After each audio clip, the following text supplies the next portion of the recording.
Good afternoon, everyone. Good afternoon. என் பேரு doctor Arunkumar. நான் இங்க வடமலைன் ஹாஸ்பிட்டல்ல வந்து பெத்தாலஜிஸ்டா இருக்கேன். ஸோ இந்த லாஸ்ட் ரோ ஒன்று லிசன் பண்ணுங்க, இல்லாட்டி கொஞ்சம் அமைதியா இருங்க. ஓகே, ப்ளீஸ் பேசாதீங்க. ஓகே, ஹிஸ்டோபேத்தாலஜி லேப்ல யார் யார் வேலை பார்க்குறீங்க கொஞ்சம் கை தூக்குங்க. ஓகே, ஹிஸ்டோபேத்தாலஜி லேபுக்குள்ள யாரு போயிருக்கீங்க? ஹிஸ்டோபேத்தாலஜி லேப்ல ஒன்று இருக்குன்னு யாருக்காச்சும் தெரியுமா? ஓகே, ஸோ இந்த பிரசன்டேஷன் எப்படின்னா, முதல்ல வந்துட்டு ஏற்கனவே இருக்கவங்களுக்கு ஒரு ரெஃப்ரெஷிங் க்ரோஸா இருக்கும். ஓகேவா? செகண்ட்லி, புதுசா பட்டிங் ஹிஸ்டோ டெக்னாலஜிஸ்க்கு வந்து ஒரு நல்ல ஒரு இன்ட்ரோடக்ஷன் கொடுக்குற கோர்ஸா இருக்கும். ஓகே, ஸோ இந்த பிரசன்டேஷன் நான் சார்ட்ட தந்துடுறேன், யூ கேன் டேக். இன்னொன்று வந்துட்டு எதுவும் நோட்ஸ் எதுவும் எடுக்கிறேன்னா பொறுமையா நீங்க எடுத்துக்கலாம். ஓகேவா?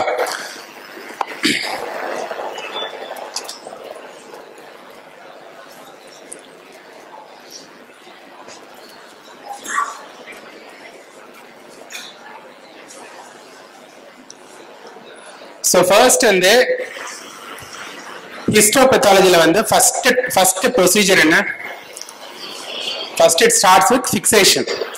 ஃபிக்சேஷன் அப்படின்னா என்ன? ஃபிக்சேஷன் அப்படின்னா என்னன்னா, இப்போ ஒரு டிஷ்யூ வந்து பாடியில இருந்து வெளியே எடுக்கிறோம். ஓகேவா? ஸோ எடுக்கும் போது அது என்ன ஆகும்? அழுக ஆரம்பிச்சிடும். கரெக்டா? Because it has lost it's blood supply. அப்ப என்ன பண்ணணும்? ஒன்னு ஃப்ரிட்ஜில் தூக்கி வைக்கணும். ஃப்ரிட்ஜில் தூக்கி வச்சா என்ன ஆகும்? அப்படியே இருக்கும். பட் ஃப்ரிட்ஜில் தூக்கி வச்சு ப்ரொசீஜர் பண்ண முடியுமா? பண்ண முடியாது. ஓகேவா?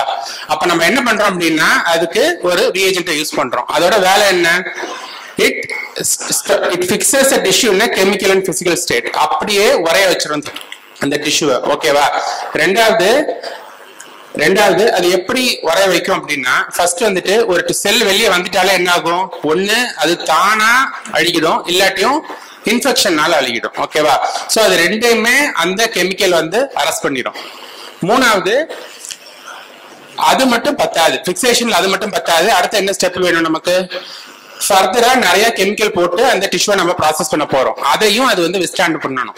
சோ 3 வேலை இருக்கு பிக்சேஷன்ல. ஓகேவா? சோ நம்ம காமனா யூஸ் பண்ற பிக்சேட்டிவ்ஸ் என்ன? ஒன்னு வந்து சைட்டாலஜில வந்து நம்ம என்ன பிக்சேட்டிவ் யூஸ் பண்றோம்? ஸோ சைட்டாலஜில வந்து நம்ம ஆல்கஹால் ஃபிக்சேட்டிவ் யூஸ் பண்றோம். ஓகேவா? ஸோ ஆல்கஹால் எப்படி ஃபிக்ஸ் பண்ணுது அப்படின்னு பாத்தீங்கன்னா, செல்லுக்குள்ள மெயின் காம்பனன்ட் என்ன? வாட்டர். ஓகேவா? அந்த வாட்டர் என்ன பண்ணிடும்? அந்த ஆல்கஹால் வந்து உறிஞ்சிட்டு புரோட்டீனை வந்து கோஆகுலேட் பண்ணிடும். ஸோ அந்த ஃபிக்சேஷன் வந்து சைட்டாலஜில அப்படி நடக்குது. ரெண்டாவது, டிஷ்யூல எப்படி நடக்குது அப்படின்னா, நம்ம காமனா யூஸ் பண்றது என்ன ஃபிக்சேட்டிவ்? ஃபார்மலின்.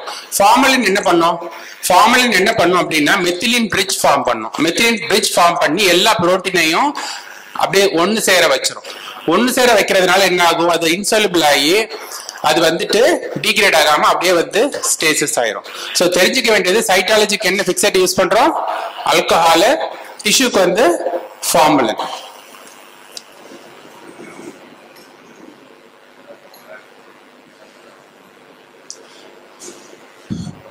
ஸோ ஃபார்மலின் வந்து நமக்கு வர்ற கான்சென்ட்ரேஷன் வந்து 40% கான்சென்ட்ரேஷன்ல தான் ஃபார்மலின் வருது. ஓகேவா? பட் நம்ம 40% கான்சென்ட்ரேட்டட் ஃபார்மலின் யூஸ் பண்ணவே முடியாது. அது அதோட வேலையும் செய்யாது. ஓகேவா? ஸோ நம்ம கரெக்ட் ப்ரொபோர்ஷன் எவ்வளவு யூஸ் பண்ணோம்? 10% பஃபர்டு ஃபார்மலின். ஓகேவா? ஃபார்மலின் எதுக்கு பஃபர் பண்றோம்? ஏன்னா ஃபார்மலின் வந்து ஒரு வீக் ஆசிட். ஓகேவா? சோ லாங் ஸ்டாண்டிங்கா இருக்கும் போது ஃபார்மலின் பிக்மெண்ட் ஃபார்ம் ஆகும்.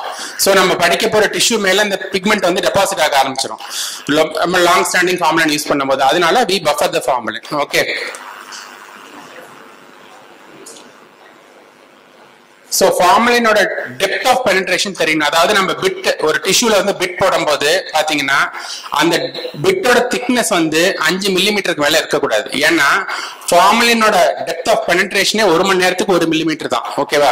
ஸோ முடிஞ்ச வரைக்கும் நம்ம வந்து அந்த டிஷ்யூவோட திக்னஸ் வந்து கம்மியா இருக்கணும். ஒரு 5 மில்லிமீட்டர் 6 மில்லிமீட்டருக்கு மேல இருக்கக்கூடாது. இல்லாட்டி அது ஒழுங்கா அந்த டிஷ்யூ வந்து ஃபிக்ஸ் ஆகாது. ஓகேவா? ரெண்டாவது வந்துட்டு அந்த வர்ற நீங்க ஃபார்மலின் கண்டெய்னர் பாத்தீங்கன்னா ஃபார்மலினே இல்லாம இருக்க அளவுக்கு டிஷ்யூ வந்து புஷ் பண்ணி உள்ள தள்ளிடக்கூடாது. ஓகேவா? 20 டைம்ஸ் அட்லீஸ்ட் 10 டைம்ஸ் இந்த ஸ்பெசிமனோட வால்யூம் ஃபார்மலின் இருக்கணும். ஆக்சுவலா சொல்லணும்னா அந்த ஸ்பெசிமன் வந்து ஃபார்மலின் வந்து ஃப்ளோட் பண்ணணும். ஓகேவா? எல்லாத்தையும் நான் பார்த்திருக்கேன். அதாவது நம்ம கிளவ் யூஸ் பண்றோம்ல, கிளவ் கவர்ல கூட கட்டி எல்லாம் பார்த்திருக்கேன் ஸ்பெசிமன். ஸோ அப்படியெல்லாம் ஸ்பெசிமனை ரிசீவ் பண்ணவே கூடாது.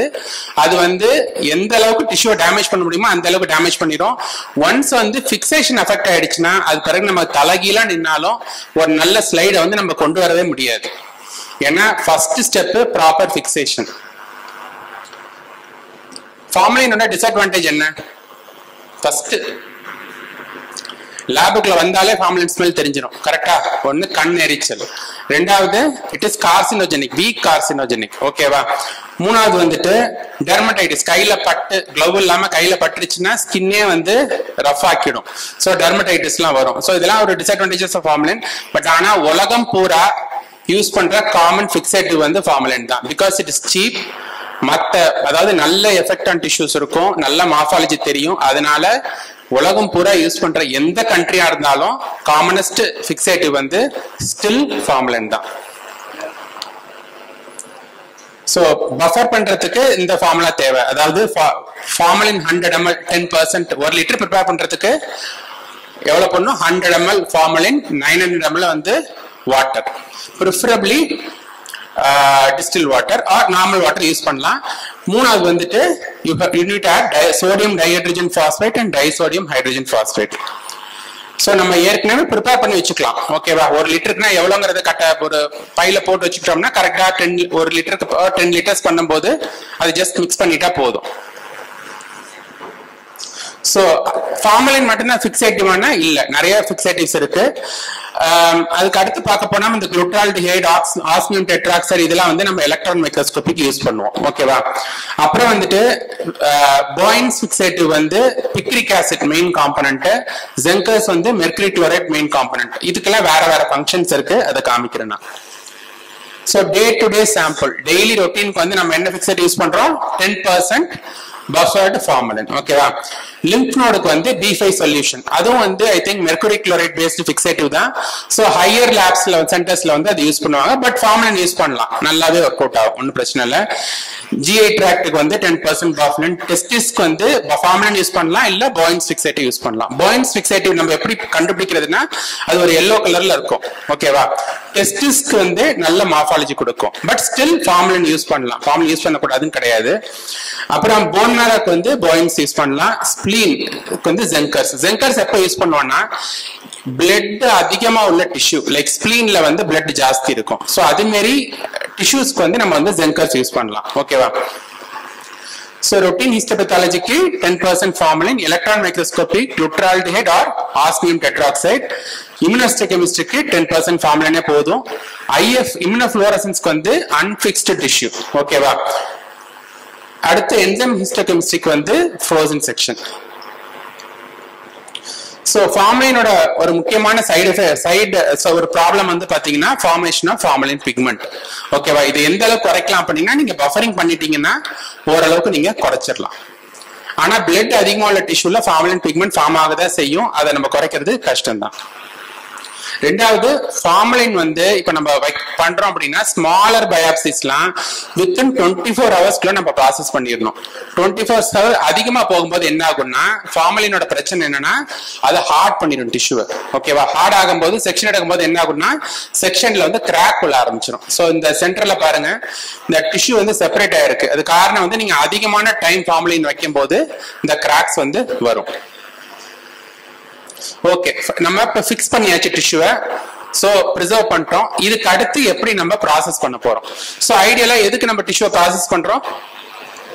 செக்ஷன் எடுத்து பார்க்கணும் டிஷ்யூ. ஓகே, சோ செக்ஷன் எடுக்கும் போது இப்ப டிஷ்யூ எவ்வளவு எப்படி இருக்கும், நார்மலா சாஃப்டா இருக்கும். ஓகேவா, பட் சாஃப்டா இருந்தா நம்ம கட் பண்ணி பார்க்க முடியுமா? முடியாது. சோ அது எவ்வளவு இப்ப நார்மலா நம்ம ஸ்லைட்ல பாக்குறோம்ல, டிஷ்யூ வந்து எவ்வளவு திக்னஸ் இருக்கும், 5 மைக்ரான்ஸ் இருக்கும். ஓகேவா, ஒரு பிளாஸ்டிக் கவரோட திக்னஸ் அவ்வளவுதான். சோ அந்த அளவுக்கு நம்ம டிஷ்யூ வெட்டணும்னா டிஷ்யூ எப்படி இருக்கணும், நல்லா ஹார்டா இருக்கணும். ஓகேவா, சோ ஹார்டா இருக்கிறதுக்கு நம்ம என்ன தேவைன்னா that should be impregnated with paraffin wax.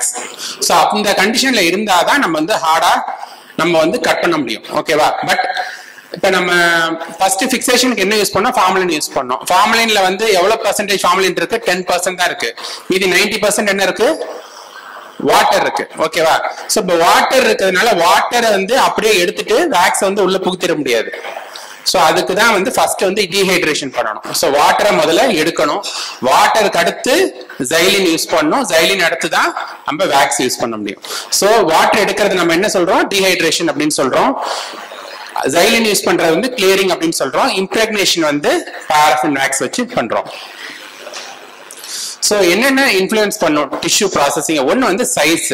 So போடுற பிட்டு நான் சொன்ன மாதிரி 5 மில்லிமீட்டருக்கு மொத்தமா அதிகமா இருக்கக்கூடாது. ரெண்டாவது வந்து டிஷ்யூ வந்து இப்ப நம்ம மேனுவலா முதல்ல ப்ராசஸ் பண்ணிட்டு இருந்தோம். சோ மேனுவல் ப்ராசஸிங்ல என்ன பிரச்சனைனா ஜஸ்ட் வச்சுட்டு வந்துருவோம். ஓகேவா, பட் ஆனா வந்து டிஷ்யூ எப்ப நல்லா ப்ராசஸ் ஆகும்னா அஜிடேட் பண்ணாதான் ப்ராசஸ் ஆகும். ஓகேவா, இப்போ உள்ள டிஷ்யூ ப்ராசஸ் எல்லாம் நீங்க பாத்தீங்கன்னா ஒண்ணு அந்த கெரோசல் வந்து ரொட்டேட் ஆகும், இல்ல மேல இருந்து கீழே இறங்கி ஏறிக்கிட்டே இருக்கும். ஓகேவா, so that the tissue வந்து will be in constant contact with the liquid. so அப்பதான் வந்து அந்த reagent எல்லாம் உள்ள இருக்க reagent வெளியே போகும். ஓகேவா, சோ கான்ஸ்டன்ட் அஜிடேஷன் இருந்துகிட்டே இருக்கணும். மூணாவது வந்து ஹீட். ஓகேவா, ஹீட் நீங்க கொடுத்தீங்கன்னா அதிகமா அந்த எக்ஸ்சேஞ்ச் நடக்கும். விஸ்காசிட்டி, அதாவது அந்த கெட்டித்தன்மை கம்மியா இருந்துச்சுன்னா சீக்கிரமா டிஷ்யூஸ்குள்ள வந்து அந்த ரியேஜென்ட் மாறும். நாலாவது வந்து நெகட்டிவ் பிரஷர். அது என்னன்னு சொல்றேன். நெகட்டிவ் பிரஷர் கொடுக்கும்போது உள்ள அந்த வாட்டர் தட் இஸ் ஏர் எடுத்துட்டு உள்ள வந்து ரியேஜென்ட் அதிகமா போகும். பட் நார்மல் ப்ராசஸிங்ல இது எல்லாமே கொண்டு வர முடியாது. எந்த ப்ராசஸிங்ல கொண்டு வரோம்னா இப்ப நம்ம பாக்குறது நம்ம வேலை செய்யற இடத்துல எல்லாம் பாக்குற ப்ராசஸர் வந்து ஓப்பன் டைப் டிஷ்யூ ப்ராசஸர். ஓகேவா, அதுல மேக்ஸிமம் நம்ம அஜிடேஷன் மட்டும் தான் பண்ண முடியும். ஹீட், பிரஷர் இதெல்லாம் கொடுக்கும். நெகட்டிவ் பிரஷர் எல்லாம் கொடுக்கணும்னா க்ளோஸ்டு டைப் டிஷ்யூ ப்ராசஸர் இருக்கு, நான் போட்டு காமிக்கிறேன். அதுலதான் நம்ம பண்ண முடியும். ஓப்பன் டைப்ல நம்ம பண்ண முடியாது. சோ நெக்ஸ்ட் வந்து டீஹைட்ரேஷன். டீஹைட்ரேஷனுக்கு நம்ம காமனா யூஸ் பண்றது ஆல்கஹால். அது டிஷ்யூக்கு நம்ம ப்ராப்பரா காமனா யூஸ் பண்றது எய்தர் ஐசோப்ரோபைல் ஆல்கஹால் இல்லாட்டியும் பியூட்டனால். இதை நம்ம காமனா யூஸ் பண்றோம். சோ டீஹைட்ரேஷன் வந்து நம்ம யூஸ் பண்ண உடனே நம்ம 100% ஆல்கஹால் யூஸ் பண்ண முடியாது. சோ எப்படி யூஸ் பண்ணுவோம்னா கொஞ்சம் கொஞ்சமா கூட்டுவோம். சோ ஃபர்ஸ்ட் 70%, 80%, 90%, அப்புறம் அப்சல்யூட் ஆல்கஹால். சோ இந்த இப்படி யூஸ் பண்ணாதான் கரெக்டா இந்த டிஷ்யூ வந்து இருக்கும். இல்லாட்டி நம்ம உடனே டீஹைட்ரேட் பண்ணோம்னா என்ன ஆயிடும்னா நல்ல ஹார்ட் ஆயிரும் டிஷ்யூ. அப்புறம் கட் பண்றது திருப்பி கஷ்டமாயிடும். சோ மெத்தனால், எத்தனால்லாம் முன்னாடி யூஸ் பண்ணிட்டு தான், பட் இப்ப யூஸ் பண்றது இல்ல. ரொம்ப காமனா யூஸ் பண்றது ஐசோப்ரோபனால். அசிட்டோன் யூஸ் பண்ணலாம். மெயினா வந்து எப்ப யூஸ் பண்ணுவோம்னா நம்ம ஃப்ரோசன் செக்ஷன் பண்ணும்போது யூஸ் பண்ணுவோம். அடுத்து கிளியரிங். கிளியரிங் ஏஜென்ட் நம்ம காமனா யூஸ் பண்றது ஜைலின் இல்லாட்டி குளோரோஃபார்ம். ஓகேவா, கிளியரிங் ஏஜென்ட் ஏன் யூஸ் பண்றோம் அப்படின்னா ஆல்கஹாலும் வேக்ஸும் மிக்ஸ் ஆகாது. ஓகேவா, சோ ரெண்டுத்துலயும் மிக்ஸ் ஆகிற ஒரு ரியேஜென்ட் தான் அந்த ஆல்கஹாலை கிளியர் பண்ணி வேக்ஸ் வந்து உள்ள கொண்டு வரும். ஓகேவா, சோ அதனால கிளியரிங் ஏஜென்ட் வந்து என்ன யூஸ் பண்றோம்னா ஜைலின் இல்ல குளோரோஃபார்ம். பட் காமனா இப்ப லேப்ஸ்ல யூஸ் பண்றது ஜைலின்.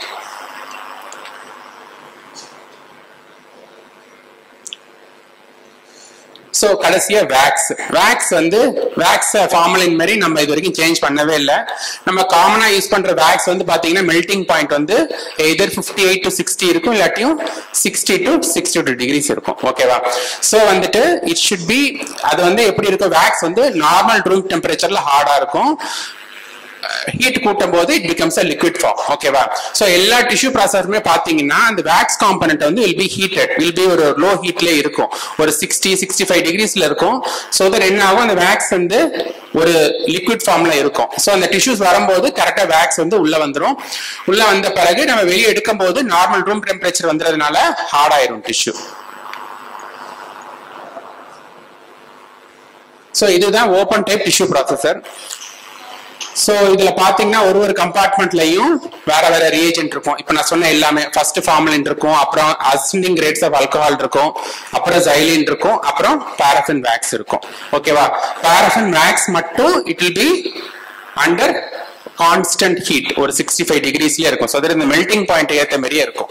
அது முடிஞ்ச வரைக்கும் நீங்க ஆஃப் பண்ணவே கூடாது. ஏன்னா அப்பதான் அந்த மெல்டிங் பாயிண்ட் மெயின்டைன் ஆகிட்டே இருக்கும். இல்லாட்டி சடனா நீங்க எதுவும் ப்ராசஸ் போடணும்னா முடியாது, ஏன்னா ஹார்ட் ஆயிரும் வேக்ஸ். ஓகேவா? இதுல நம்ம இப்போ உள்ள அட்வான்டேஜஸ் என்னன்னு பாத்தீங்கன்னா நம்ம எல்லாமே செட் பண்ணிக்கலாம். இப்ப முன்னாடி வந்த டிஷ்யூ ப்ராசஸர் பிக்சடான ஒரு டைம் தான் நம்ம வைக்க முடியும். பட் இப்போ வந்துறதுக்கு இப்ப நீங்க 2 நாள் லீவ், லேப் லீவ்ல இருக்கு அப்படின்னா கூட 3 நாள் நீங்க ப்ராசஸ் செட் பண்ணி போனீங்கன்னா 3 நாள்ல 2 நாள் அது ஃபார்மலின்ல இருந்துட்டு 3வது நாள் ப்ராசஸிங் ஆரம்பிச்சிடும். அதே மாதிரி குட்டி பயாப்சிஸ்க்குலாம் 12 மணி நேரம் 13 மணி நேரம் ப்ராசஸிங்லாம் தேவையில்லை. குட்டி பயாப்சிஸ்க்கு 4 hours 5 hours ப்ராசஸிங்கே போதும். ஸோ நீங்க காலையில ஸ்டார்ட் பண்ணி ஒரு 4 hours முடிச்சு சாயந்தரமே நீங்க செக்ஷன் எடுத்துடலாம். ஸோ அதுக்கெல்லாம் ப்ராசஸிங் ப்ரோட்டோகால் இருக்கு. நீங்க மிஷின் இன்ஸ்டால் பண்ணும்போது அவங்களே சொல்லிடுவாங்க இந்த டிஷ்யூக்கெல்லாம் நீங்க இவ்வளவு ப்ராசஸிங் பண்ணாலே போதும் அப்படின்ட்டு. பட் நிறைய பேருக்கு அது தெரியறது இல்லை. ஓகேவா? இதுதான் நான் சொன்ன க்ளோஸ்ட் டைப் டிஷ்யூ ப்ராசஸர். எங்கள்கிட்ட கிடையாது. This is one of the close type tissue processor. இதுல பாத்தீங்கன்னா இந்த ரீஏஜென்ட்லாம் கீழே இருக்கும். இந்த நம்ம ரியேஜென்ட் ஃபில் பண்ணிடுவோம். இப்போ ஓபன் டைப் ப்ராசஸர்ல பாத்தீங்கன்னா ரியேஜென்ட் இருக்கா, டிஷ்யூ எல்லாத்துலயும் முக்கி அடுத்தடுத்ததுக்கு மாறும். க்ளோஸ்ட் டைப் ப்ராசஸர்ல எப்படி இருக்குன்னா டிஷ்யூ ஒரே இடத்துல தான் இருக்கும். டிஷ்யூ என்ன பண்ணுவோம்னா கேசட்ல போட்டு மேல ஃபில் பண்ணிடுவோம். இந்த ரியேஜென்ட் ஒன்னொன்னா போயிட்டு வரும் அப்படியே அந்த கண்டெய்னருக்குள்ள. ஓகேவா? பட் இதுல என்ன அட்வான்டேஜ்னா எப்பயுமே க்ளோஸ் டைப் தான் ஹாஸ் அன் அட்வான்டேஜ். காரணம் என்னன்னா இதுல நீங்க ஹீட் கொடுக்கலாம், நெகட்டிவ் பிரஷர் கொடுக்கலாம். So the morphology will be better. அதுக்காக ஓப்பன் டைப் தான் கம்மி அப்படின்னு கிடையாது. பட் க்ளோஸ் டைப் இருந்தா இன்னும் மார்பாலஜி நமக்கு கிளியரா இருக்கும். இந்த ஃபார்மலின் ஸ்மெல்லாம் சுத்தமா இருக்கவே இருக்காது. ஓப்பன் டைப்ல இருக்க அந்த டிஸ்அட்வான்டேஜஸ் க்ளோஸ் டைப்ல கிடையாது. பட் காஸ்ட் பாத்தீங்கன்னா ஆல்மோஸ்ட் ட்வைஸ் த காஸ்ட் வந்துடும். ஒரு ஓப்பன் ப்ராசஸ் 20 lakhs வருதுன்னா க்ளோஸ்ட் டைப் ஆஃபர் 40-50 lakhs வந்துடும். ஓகேவா? அதான் disadvantage. So tissue processing protocol பாத்தீங்கன்னா ஃபர்ஸ்ட் ஆல்கஹால், அப்புறம் xylene, அப்புறம் பாரஃபின் வேக்ஸ். இதுல நீங்க முக்கியமா நோட் பண்ண வேண்டியது என்னன்னா இப்ப நீங்க இந்த ஆல்கஹால்ல டிஷ்யூ வரும்போது என்ன ஆகும், இப்ப xyleneக்கு வருதா, xyleneக்கு வரும்போது இந்த ஆல்கஹால்ல இருந்து கொஞ்சம் காம்பனன்ட் xyleneக்கு போகும். ஓகேவா? அதே மாதிரி xyleneல இருக்கும்போது xyleneல இருந்து கொஞ்சம் பாரஃபின் வேக்ஸுக்கு வரும். ஏன்னா அந்த டிஷ்யூ முக்கிய இருக்கும்போது நீங்க தொடச்சு அடுத்த டிஷ்யூக்கு போக போறது இல்ல. ஓகேவா? சோ இதுலதான் பிரச்சனை ஆகும். என்ன ஆகும்னா கொஞ்சம் கொஞ்சமா ரியேஜென்ட் மிக்ஸ் ஆகிறதுனால நீங்க ஒரு ப்ராப்பர் ஒரு 15 days 20 days ஒன்ஸ் நீங்க கண்டிப்பா ரியேஜென்ட் மாத்தியே ஆகணும். ஏன்னா பியூரா ஆல்கஹால்னா ஆல்கஹால் மட்டுமே இருக்க போறது இல்ல, xylene மட்டுமே இருக்க போறது இல்ல. ஆல்கஹால் xylene எல்லாம் கொஞ்சமா டெய்லி மிக்ஸ் ஆகிட்டே இருக்கும். சோ அதனால ஒரு 15-20 days ஒன்ஸ் நீங்க டிஷ்யூ அந்த ஃப்ளூயிட மாத்திக்கிட்டே இருக்கணும். அது உங்க லேபோட லோட பொறுத்து. இப்ப நாங்கெல்லாம் ஒரு நாளைக்கு ஒரு 60 blocks 70 blocks கட் பண்றோம். அந்த அளவுக்கு தான் எங்க லேப். அப்படிங்கும் போது நாங்க ஒரு 15 நாள் உங்க லேபுக்கு ஏத்த மாதிரி நீங்க அந்த சேஞ்சிங் டைமிங் நீங்க கண்டிப்பா மாத்தியே ஆகணும். இல்லாட்டி அது அவுட்புட்டை கண்டிப்பா அஃபெக்ட் பண்ணும்.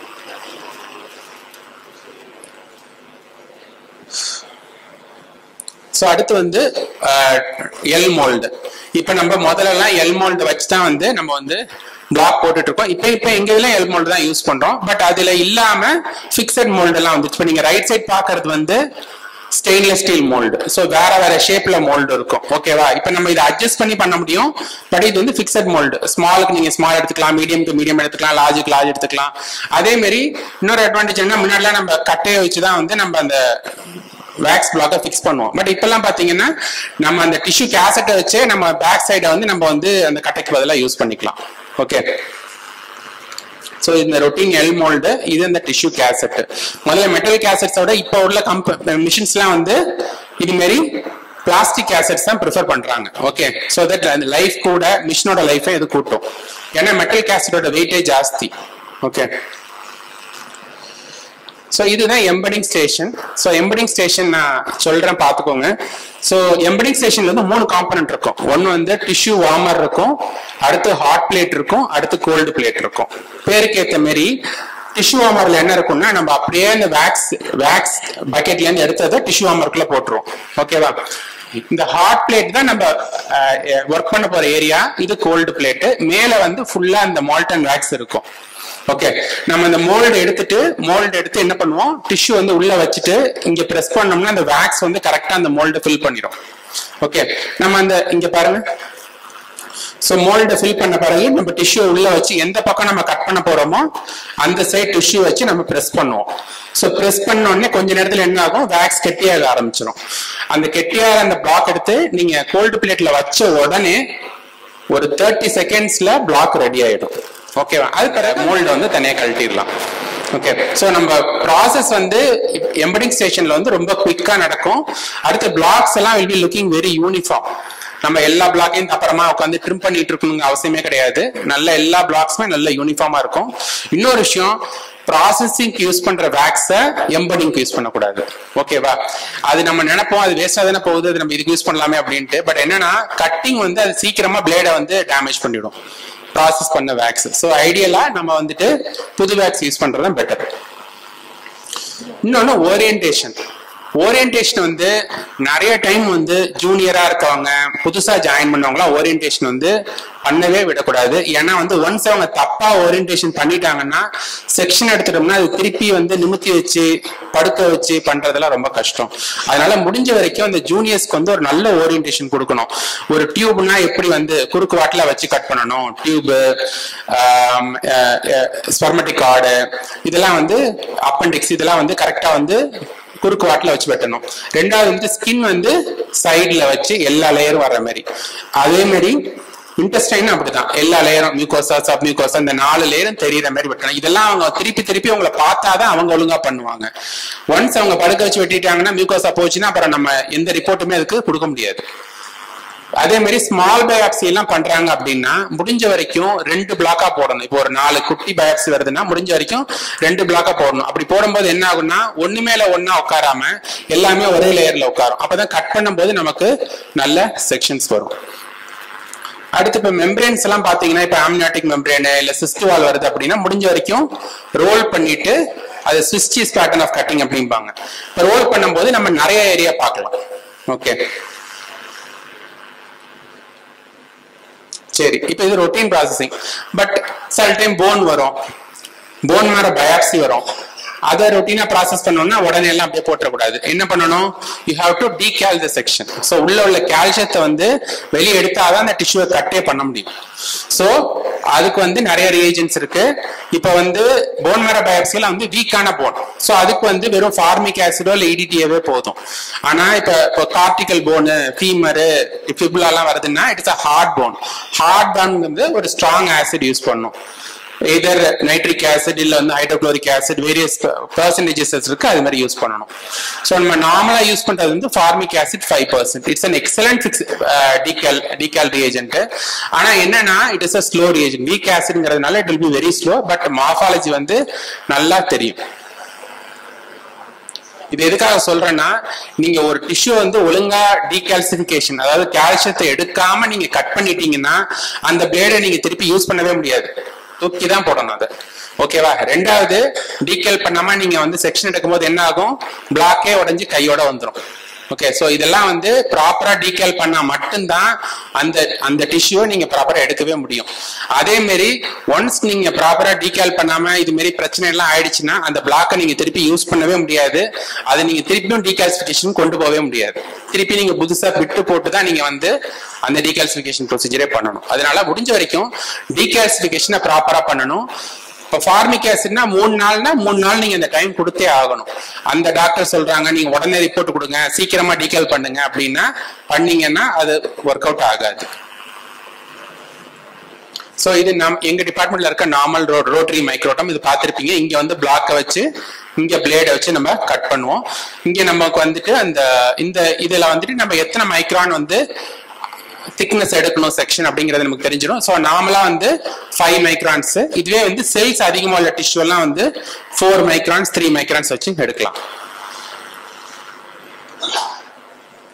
ஸோ அட்வான்ஸ்மெண்ட்ஸ் பார்த்தீங்கன்னா இப்போ வந்து ஆட்டோமேட்டட் மைக்ரோட்டம்லாம் வந்துருச்சு. ஸோ உட்காந்து கை வலிக்க உட்காந்து கையை சுற்றணுங்கிற அவசியம் கிடையாது. ஸோ நம்ம பிளாக்கை வச்சுட்டு இந்த கையில பக்கத்துலேயே ஒரு கண்ட்ரோலர் இருக்கும். அந்த கண்ட்ரோலரை வச்சு நம்ம செட் பண்ணோம்னா அது பாட்டுக்கு தானா பிளாக்கை கட் பண்ணிக்கிட்டே இருக்கும். உங்களுக்கு எப்போ நல்ல ரிப்பன் வருதுன்னு பார்க்குறீங்களோ அப்போ ஜஸ்ட் வந்து ஸ்லைடை வச்சு நீங்கள் வார்மிங் டெம்பரேச்சர் செக்ஷனை வந்து நீங்கள் ஃப்ளோட் பண்ணிடலாம். ஓகே, இதுல செக்ஷன் அட்டாச்மெண்ட் பண்ணலாம், ஆங்கிள் பண்ணலாம், எல்லாமே அட்ஜஸ்ட் பண்ணிக்கலாம் அதுல. ஸோ ஸ்டெய்னிங் ப்ரோட்டோகால் நீங்க ரொட்டீனா பண்றது தான். ஸோ ஃபர்ஸ்ட் வந்து வர்ற செக்ஷன்ல வேக்ஸ் இருக்கும். ஸோ வேக்ஸை ரிமூவ் பண்றதுக்கு ஜைலின், ஆல்கஹால் அதே இது திருப்பி ஸ்டெய்னிங் பண்ணிட்டு ஹெமடாக்சின் லியோசின் யூஸ் பண்ணிட்டு திருப்பி அதே உல்டாவா அந்த ப்ரொசீஜர் வரும். ஸோ ஓகே, நம்ம நார்மலா நம்ம பண்ற பயாப்சி ப்ரொசீஜர் பாத்தீங்கன்னா கிட்டத்தட்ட ஒரு 3 days ஆயிடும். ஒரு நாள் பிக்சேஷன், ஒரு நாள் ப்ராசஸிங், ஒரு நாள் கட்டிங், 3 நாள் ஆயிடும். ஆனா சில கண்டிஷன்ஸ்ல நம்ம அவ்வளவு நேரம் வெயிட் பண்ண முடியாது. சே ஃபார் எக்ஸாம்பிள் ஒரு ஒரு ஒரு ஒரு ஒரு லிவர்ல ஒரு கேன்சர் இருக்குன்னு வச்சுக்கோங்களேன். அவங்களுக்கு கேன்சரா இல்லையா அப்படிங்கிறதே முதல்ல ஒரு டவுட் ஒண்ணு. ரெண்டாவது, அப்படியே கேன்சர் இருந்தாலும் சர்ஜரி பண்ணிட்டாங்க, முழுசா எடுத்துட்டாங்களா இல்லையான்னு நமக்கு தெரியணும். அப்படிங்கிற பட்சத்துல என்ன பண்ணணும்னா அதுக்கு நம்ம ரேப்பிடா ஒரு ரிப்போர்ட் கொடுக்கறதுக்கு ஒரு ப்ரொசீஜர் இருக்கு. அது என்னன்னு பாத்தீங்கன்னா கிரையோஸ்டாட் அப்படின்னு சொல்லுவோம். அது ஒண்ணும் கிடையாது, ஒரு மைக்ரோட்டோமை தூக்கி ஒரு ஃப்ரீசருக்குள்ள வச்சிருவாங்க, அவ்வளவுதான். இட்ஸ் ஆல்சோ கால்ட் ஃப்ரீசிங் மைக்ரோட்டோம், அவ்வளவுதான். ஸோ அதுல என்ன அட்வான்டேஜ்னா ½ an hour நம்ம ரிசீவ் பண்ணதுல இருந்து அரை மணி நேரத்துல நம்ம அது வந்து என்ன டியூமர்னு சொல்லிடலாம், மார்ஜின்ல அடிக்குவேட்டா இல்லையான்னு சொல்லிடலாம். ஓகேவா? ஆனா அதுல உள்ள டிஸ்அட்வான்டேஜ் என்னன்னா அந்த பிளாக்கை நம்ம ஸ்டோர் பண்ண முடியாது. ஓகேவா? அது ஏன்னா அது ஃப்ரீசிங் டெம்பரேச்சர்ல நம்ம பண்றோம். ஸோ ஒன்லி ஃப்ரீசர்லயே வைக்கணும், இல்லாட்டி அது பொரிக்கிறோம், அவ்வளவுதான். ஆனா அதுக்கு இட் ஹாஸ் குட் அட்வான்டேஜஸ். இப்போ ஒரு லிவர் டியூமர் எடுக்கிறோம்னா நம்ம சொல்லிடலாம் இது லிவர் கேன்சர் தான், இது பினைன் கிடையாது அப்படின்ட்டு. ஸோ அவங்க அடுத்த ஸ்டெப் பண்ணுவாங்க, நோட்ஸ் எடுத்துருவாங்க. இல்ல மார்ஜின்ல பாசிட்டிவா இருக்கு, டியூமர் வந்து முழுசா எடுக்கல அப்படின்னு சொல்லிட்டோம்னா அவங்க மீதி டியூமர் எடுத்துருவாங்க. இல்லாட்டி நமக்கு கிரையோஸ்டாட் இல்லைன்னு வச்சுக்கோங்களேன், என்ன பண்ணணும், 3 நாள் அவங்க வெயிட் பண்ணி திருப்பி பேஷண்ட்டை ஓபன் பண்ணணும். ஓகேவா? ஸோ இந்த டயத்தை அப்படியே வந்து கிரையோஸ்டாட் வந்து குறைச்சிடும். ஸோ இந்த கிரையோஸ்டாட் பாருங்க, இட் இஸ் ஜஸ்ட் ஒரு பேசிக் மைக்ரோட்டோம் தான். அந்த மைக்ரோட்டோம் வந்து உள்ள வந்து ஒரு ஃப்ரீசருக்குள்ள இருக்கும்.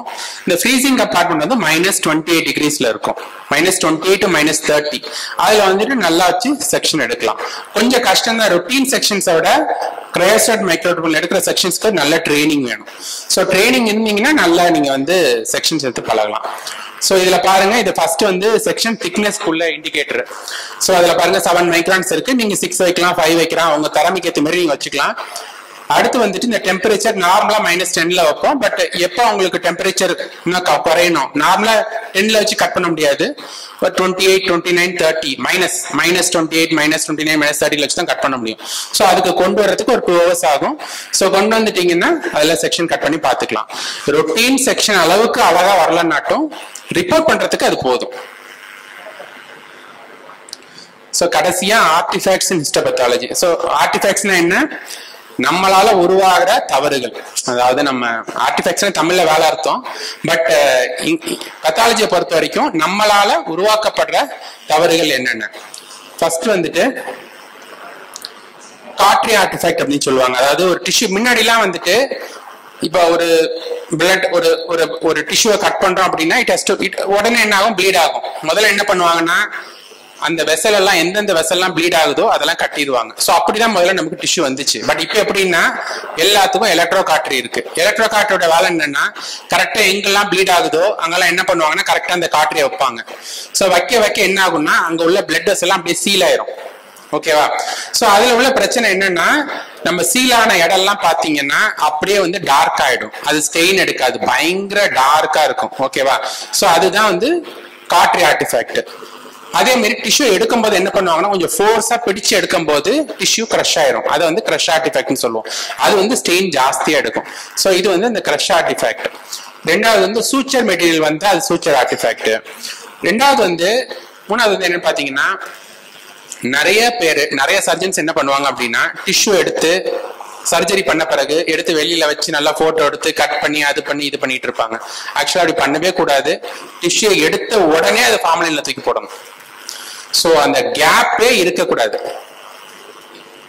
இல்லாட்டி என்ன ஆகும்னா நீங்க டைம் கழிச்சு போட்டீங்கன்னா ஒன்னு டிஷ்யூ வந்து அழுக ஆரம்பிச்சிடும், மார்பாலஜி தெரியாது. ரெண்டாவது இம்யூனோஹிஸ்டோகெமிஸ்ட்ரிங்கிற டெஸ்ட் பண்ணாலும் ஒன்னு பாசிட்டிவ் எடுக்கும், நெகட்டிவ் எடுக்கும், ஒரு இடத்துல எடுக்கும், ஒரு இடத்துல எடுக்காது, எல்லா கன்ஃபியூஷனும் வரும். அதனால முடிஞ்ச வரைக்கும் டிஷ்யூ எடுத்த உடனே ஃபார்மலின்ல போட்டுருணும். சில டைம்ல எல்லாம் பாத்திருக்கேன், லேப்ல வந்து ஃபார்மலின்லாம் ஊத்தி பாத்திருக்கேன். அப்படி எல்லாம் நடக்கவே கூடாது. எங்க எடுக்கிறாங்களோ அங்கேயே வந்து அவங்க ஃபார்மலின்ல தூக்கி போட்டுருணும் டிஷ்யூவை.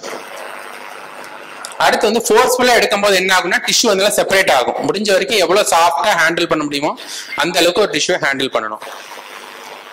அடுத்து டீகால்சிஃபிகேஷன்ல என்ன ஆர்டிஃபெக்ட் வரும் அப்படின்னு பாத்தீங்கன்னா, வீக்கான போனுக்கு வீக் ஆசிட் யூஸ் பண்ணும், ஸ்ட்ராங்கான போனுக்கு ஸ்ட்ராங் ஆசிட் யூஸ் பண்ணும். ஓகேவா? வீக்கான போனுக்கு ஸ்ட்ராங் ஆசிட் யூஸ் பண்ணா இது மாதிரி ஆயிடும். என்ன ஆகும்னா ஹெமடாக்சிலின் எடுக்கவே எடுக்காது. ஓகேவா? சோ ஒன்ஸ் எடுக்கலன்னா அதுல ஐஎஸ்சி ஒர்க் பண்ணாது, எந்த ஸ்பெஷல் டெஸ்டும் நீங்க பண்ண முடியாது, மார்க் மோசமா தெரியும். இன்னொன்னு டீகால் பண்ணாம நீங்க எடுத்தீங்கன்னா என்ன ஆகும், போன் தனியா கலண்டுட்டு வந்துடும். இப்ப இங்க மேலதான் நடந்திருக்கு. சோ இவ்வளவு டார்க்கா ஹெமடாக்சின் எடுக்கிறது போன் வந்து நீங்க டீகால் பண்ணாததுனால டிஷ்யூல இருந்து கலண்டுட்டு வந்துருச்சு.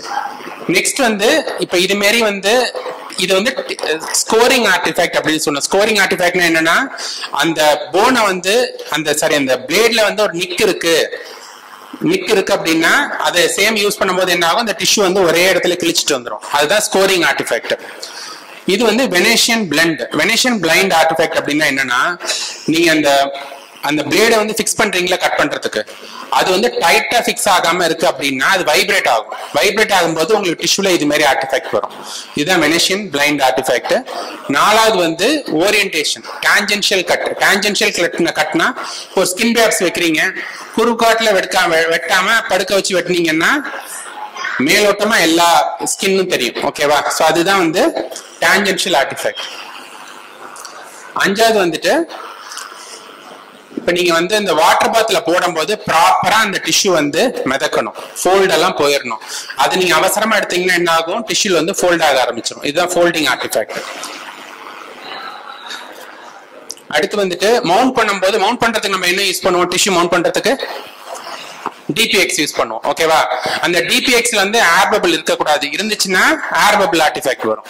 ஓகே, அப்புறம் திருப்பி நீங்க ஜைலின்ல போட்டு அந்த கவர் ஸ்லிப் எடுத்துட்டு அப்புறம் திருப்பி போடுற மாதிரி இருக்கும்.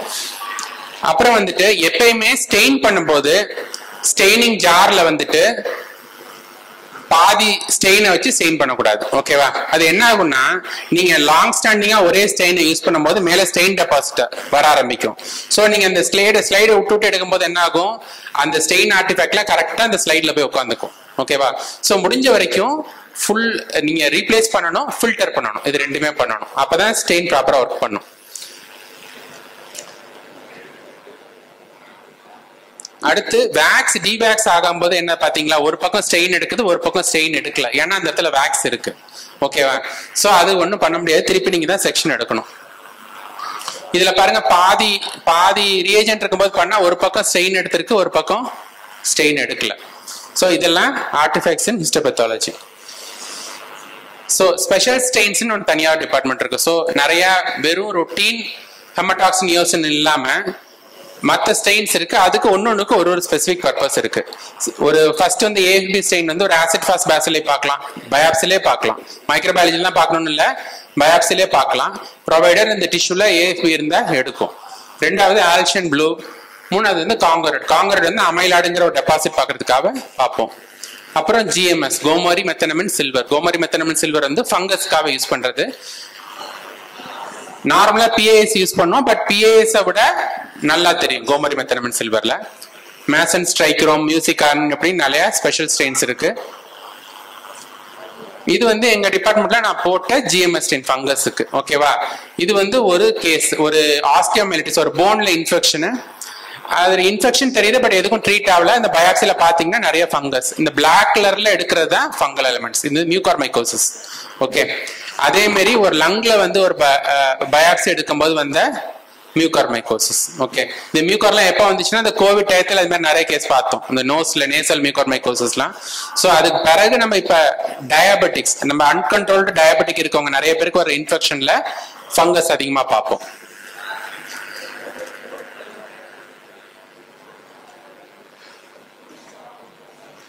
ஸோ இப்போ வந்துட்டு முன்னாடி வந்துட்டு நம்ம வந்து ஸ்டெயினிங்க்கு வந்து தனியாக ரேக்ஸ் வச்சு பண்ணுவோம், கவர் ஸ்லிப்பிங் தனியாக பண்ணுவோம். இப்போலாம் பார்த்தீங்கன்னா ஃபுல் ஒர்க் ஸ்டேஷன் மாதிரி வந்துருச்சு. ஒரு பயோகெமிஸ்ட்ரி எப்படி ஒர்க் ஸ்டேஷன் இருக்குமோ அதே மாதிரி ஒரு ஹிஸ்டோபத்தாலஜிக்கு ஒர்க் ஸ்டேஷன் வந்துருச்சு.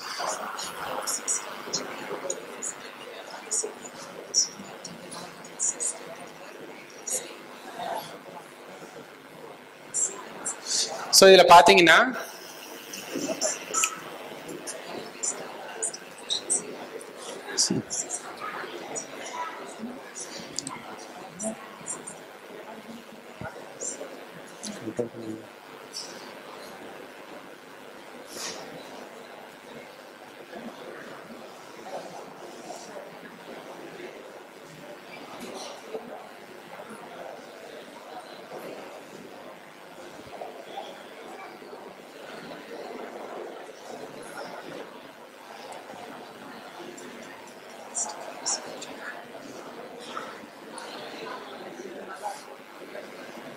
ஓகே, அது பெரிய வீடியோ நான் ப்ளே பண்ணல, நான் இருந்தாலும் சொல்லிடுறேன் அது எப்படி இருக்கும் அப்படின்னு சொல்லிடுறேன். ஸோ எப்படின்னா ஒரு ஒரு நம்ம இப்போ ஸ்டெயினிங் ஸ்டேஷன் பார்த்துருப்போம், நம்ம நார்மலாக மேனுவலாக ஸ்டெயின் பண்ணுற ஸ்டேஷன் பார்த்துப்போம். இது எப்படி இருக்கும்னா நம்ம பயோகெமிஸ்ட்ரி அனலைசர் மாரி நிறைய வெல்ஸ் இருக்கும். ஓகேவா, அதில் பார்த்தீங்கன்னா நீங்கள் எல்லா ரியேஜென்ட்டையும் போட்டு வச்சுக்கலாம். ஸோ அவங்க கம்பெனியை சப்ளை பண்ணுவாங்க. ஸோ அந்த ரீஏஜென்ட்ஸ் எல்லாத்தையும் அந்த வெல்ஸ்ல நம்ம போட்டு வச்சுப்போம்.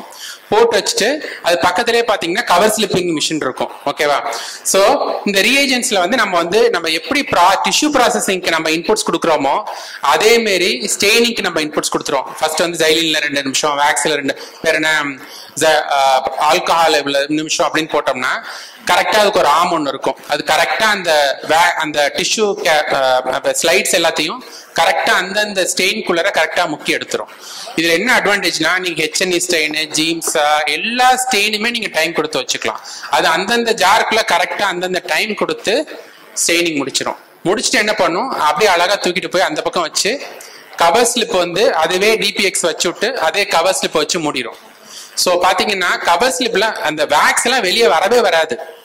தின் லேயர் ஆஃப் DPX மட்டும்தான் இருக்கும். நீங்க எடுத்த உடனே அதே என்ன பண்ணிடும், கவர் ஸ்லிப் வச்சுட்டு உள்ள ஹீட்டும் பண்ணி கொடுத்துரும். ஸோ நீங்க அந்த ஒர்க் முடிஞ்சோடனே அந்த ஸ்லைடை நீங்க வந்து மைக்ரோஸ்கோப்ல வச்சு பார்க்கலாம். அதே மாதிரி ஒர்க் முடிஞ்சோடனே நீங்க ஸ்லைடை ஒட்டினா கூட திருப்பி ஒன்னோட ஒன்று ஒட்டாது. ஸோ என்னன்னா காஸ்ட் தான் ஜாஸ்தி, பட் ஆனா பெரிய சென்டர்ஸ்ல எல்லாம் நிறைய சென்டர்ஸ்ல நான் பார்த்துருக்கேன் வச்சிருக்காங்க. ஸோ ஃபைனலா கேரி ஹோம் மெசேஜ் என்னன்னு பாத்தீங்கன்னா, ஹிஸ்டோபத்தாலஜி பொறுத்த வரைக்கும் டாக்டரோட வேலை 10% தான். ஓகேவா, இது 90% வந்து ஹிஸ்டோடெக்னாலஜிஸ்டோட வேலை தான். ஸோ ஹிஸ்டோடெக்னாலஜிஸ்ட் ஒழுங்கா வேலை செய்யலைன்னா பத்தாலஜி ரிப்போர்ட் ஒழுங்கா கொடுக்க முடியாது. ஸோ அதான் first most important thing. Okay, ரெண்டாவது ஃபிக்சேஷன் ப்ராப்பரா இல்லைன்னா கடைசி வரைக்கும் அது ஒரு நல்ல ஸ்லைடு வரவே வராது. ஸோ அதனால நீங்க ப்ராப்பரா அந்த ஃபிக்சேஷன் பண்ணியே ஆகணும், அதுக்குள்ள டயத்தை கொடுத்தாகணும். மூணாவது, ஒரு ஸ்பெசிமென் ரிசீவ் பண்றீங்க அப்படின்னா ரிக்வெஸ்ட் ஃபார்ம் இல்லாம வாங்கிடாதீங்க இந்த ஸ்பெசிமனை. ஓகேவா, ரெண்டாவது ரிக்வெஸ்ட் ஃபார்ம் வந்தாலும் அந்த ஸ்பெசிமன்லையும் ரிக்வெஸ்ட் ஃபார்ம்லையும் ஒரே பேர் இருக்கான்னு மட்டுமாச்சு செக் பண்ணணும். ஏன்னா நிறைய டைம் அவங்க என்ன பண்ணிடுவாங்கன்னா ஏதோ ஒரு ஸ்பெசிமனை மாத்தி ஏதோ ஒரு பேஷண்ட்டுக்கு நமக்கு அனுப்பி விட்டுருவாங்க, நம்ம ரிப்போர்ட்டே தப்பா கொடுத்துருவோம், கடைசியில நமக்கு தான் பிரச்சனைகள் வந்து மாட்டோம், ஈவன் தோ அவங்க தப்பு பண்ணாலும். ஸோ அதனால முடிஞ்ச வரைக்கும் ஸ்பெசிமன் லேபிள் பண்ணாம ரிக்வெஸ்ட் ஃபார்ம் இல்லாம ஸ்பெசிமன் வாங்காதீங்க. நாலாவது, ஜூனியர் ஸ்டாஃப் எல்லாம் வந்து எந்த டவுட் இருந்தாலும் நான் வந்து பெரிய ஆள் நான் பண்றேன்னு சொல்லிட்டு சொதப்பி வச்சுட்டீங்கன்னா திருப்பி உட்காந்து முதல்ல இருந்து விட்டு போடணும். அதனால முடிஞ்ச வரைக்கும் அவங்க சீனியர்ஸ்ட கேட்டுக்கோங்க. சீனியர்ஸும் வந்து அவங்க தப்பு பண்றாங்கன்னா you have to encourage them to tell, okay நான் தப்பு பண்ணிட்டேன், இதை செஞ்சுட்டேன், அடுத்து என்ன பண்ணணும் அப்படிங்கிறது. வந்தோடனே அவங்களை பிடிச்சி திட்டுறதுனால எந்த பிரயோஜனமும் இல்லை. அவங்க என்ன பண்ணுவாங்க, நீங்க திட்டினீங்கன்னா அடுத்த தடவை அவங்கள்ட்ட சொல்லவே மாட்டாங்க, திருப்பி அதே தப்பை பண்ணி வைப்பாங்க. ஸோ அதை நீங்க குறைக்கணும்னா என்ன பண்ணணும், நீங்க அவங்க தப்பு பண்றதை நீங்க வந்து என்கரேஜ் பண்ண சொல்லுங்க, என்ன தப்பு நடந்துச்சு, ஏன் தப்பு நடந்துச்சு, அடுத்த தடவை அது நடக்கக்கூடாது, அதுக்கு என்ன நம்ம செய்யணுமோ அந்த விஷயங்களை நம்ம செஞ்சாகணும். ஓகே, இன்னொரு முக்கியமான விஷயம், ஸ்லைடு பாக்குறீங்கன்னா அது ஸ்லைடு மட்டும் கிடையாது, ஒரு பேஷண்டோட டிஷ்யூ. ஒரு பேஷண்ட் உங்க முன்னாடி உட்காந்துருக்கான். ஓகேவா, ஸோ அந்த இம்பார்ட்டன்ஸ் எப்பயுமே இருக்கணும். ஒரு ஸ்லைடுக்குள்ள ப்ரையாரிட்டி நம்ம கொடுத்தே ஆகணும். ஓகேவா, அந்த பேஷண்டோட நிலைமை வார்டில் போய் நம்ம பார்த்தா தான் தெரியும், அது வரைக்கும் நம்ம தெரியாது. அது 10 ஸ்லைடு வந்துச்சுன்னா 10 கேஸ் நினைச்சு கூடாது.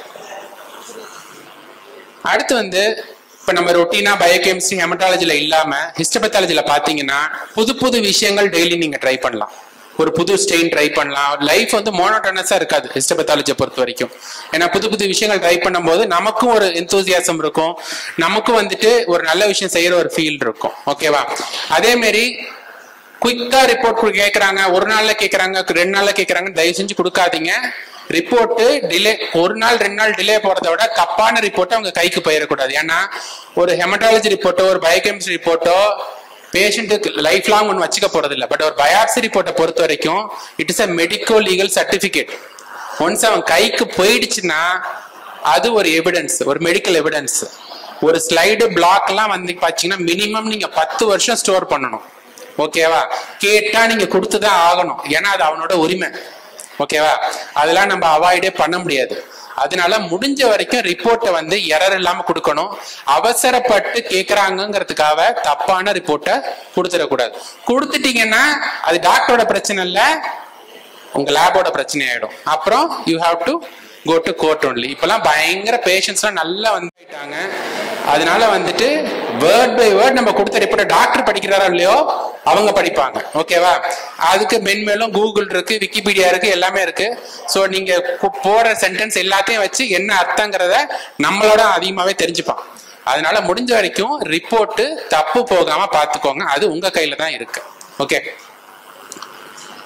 இவங்க தான் என்னோட லேபோட ஸ்டாஃப், என்னோட லேபோட பேக் போனே இவங்க தான். ஸோ இவங்க இல்லாம என்னால துரும்போட அசைக்க முடியாது என் லேப்ல. So okay, thank you.